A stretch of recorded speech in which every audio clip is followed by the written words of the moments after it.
માતાજીને વચન આપ્યું હતું, પણ હવે 5 પૂનમથી જઈ શકતો નથી.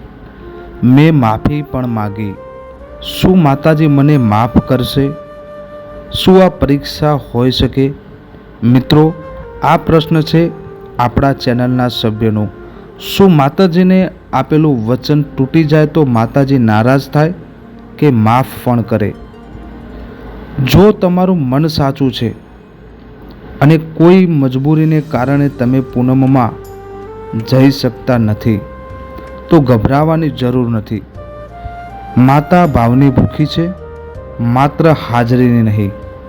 સાચા દિલથી માફી માગો, ઘરમાં જ દીવો પ્રગટાવી પ્રાર્થના કરો અને તક મળે ત્યારે ફરી દર્શન કરવા જાઓ. આને તરત જ માતાજીનો કોપ અથવા સવારી નહીં આવે એવું માનવું યોગ્ય નથી. મિત્રો, શ્રદ્ધા, સારા કર્મ અને નિષ્ઠા જ સાચી ભક્તિ છે.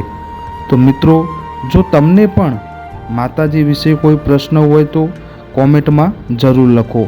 આવા આધ્યાત્મિક પ્રશ્નોના જવાબ માટે અમારી ચેનલને સબસ્ક્રાઈબ કરો.